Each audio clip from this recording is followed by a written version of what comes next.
कि जिस खून में ड्रग्स का जहर फैल जाता है वो जल्द साफ नहीं होता। बॉलीवुड के 100 साल के इतिहास में बहुत से खलनायक आए। किसी ने अपनी शक्ल से डराया, किसी ने अपनी हरकतों से, लेकिन एक ऐसा खलनायक था जिसने सिर्फ अपनी आवाज से पर्दे पर तूफान खड़ा कर दिया। उसकी आंखों की चमक, माथे की लकीरें और एक हल्की सी मुस्कान दर्शकों की रूह तक हिला देती थी। मोगेम्बो, खुश हुआ। वो फिल्म में हीरो नहीं था, लेकिन थिएटर से निकलते वक्त लोग उसी का नाम लेते थे। उसकी एंट्री पर तालियां बजती थीं और डायलॉग पर सीटी, चाहे वो कितना भी खतरनाक क्यों ना हो। 1987 में उसने सिर्फ 3 शब्द बोले, मोगेम्बो, खुश हुआ। और ये डायलॉग अमर हो गया। ये कहानी है उस शख्स की जिसने विलेन को बॉलीवुड का सबसे बड़ा हीरो बना दिया। ये लूटमार, ये दंगे, ये फसाद, ये हंगामे। अमरीश पुरी का जन्म 22 जून 1932 को पंजाब के नवा शहर में हुआ। ये सब कुछ अगर इसी तरह चलता रहा, उनका सपना फिल्मों में काम करने का था, लेकिन शुरुआत में उन्हें रिजेक्ट कर दिया गया। यहाँ तक कि एक बार देव आनंद की फिल्म के लिए ऑडिशन में भी उन्हें मना कर दिया गया। इस असफलता के बाद उन्होंने थिएटर का रुख किया और धीरे धीरे उनकी दमदार आवाज और एक्टिंग का जादू लोगों के दिल में बसने लगा।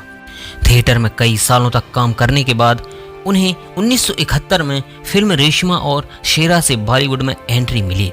हालांकि शुरुआत में वह छोटे मोटे रोल करते थे, लेकिन उनका अभिनय हमेशा अलग और असरदार होता था।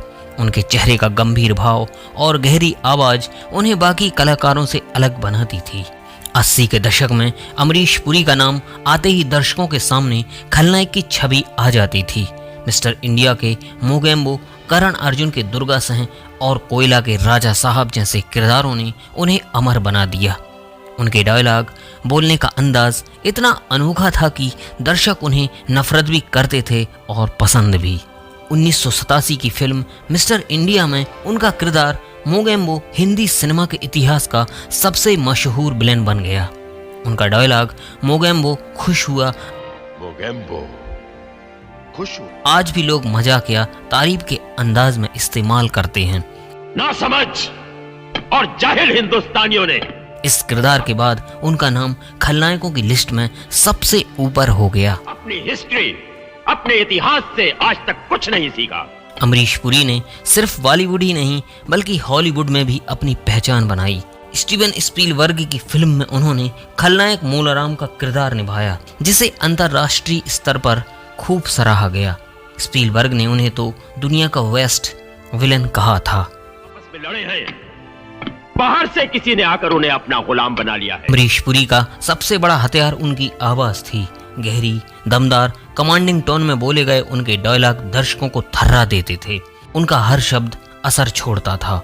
हालांकि लोग उन्हें खलनायक के रूप में ज्यादा जानते हैं, लेकिन उन्होंने कई सकारात्मक भूमिकाएं भी निभाई। दिलवाले दुल्हनिया ले जाएंगे में सिमरन के सख्त पिता का रोल निभाकर उन्होंने यह साबित कर दिया कि वो सिर्फ विलेन ही नहीं बल्कि हर तरह के रोल में फिट बैठते हैं। अमरीश पुरी अपने काम के प्रति बेहद अनुशासित थे। शूटिंग में समय पर पहुंचना, डायलॉग याद रखना और निर्देशक की बात ध्यान से सुनना उनकी आदत थी। इंडस्ट्री में उनकी प्रोफेशनलिज्म की मिसाल दी जाती है। अपने करियर में 400 से ज्यादा फिल्मों में काम करने के बाद भी अमरीश पुरी हमेशा जमीन से जुड़े रहे। 12 जनवरी 2005 को ब्रेन हैमरेज के कारण उनका निधन हो गया। उनकी मौत के बाद इंडस्ट्री ने एक सच्चा कलाकार और शानदार इंसान खो दिया। अमरीश पुरी आज भले ही हमारे बीच नहीं हैं, लेकिन उनके निभाए किरदार और डायलॉग हमेशा लोगों के दिल में रहेंगे। मोगेम्बो, मूलाराम, दुर्गा सिंह ये सिर्फ किरदार नहीं बल्कि बॉलीवुड की विरासत का हिस्सा हैं। आने वाली पीढ़ियां भी उन्हें याद करती रहेंगी। मिलते हैं अगली वीडियो के माध्यम से। जय हिंद।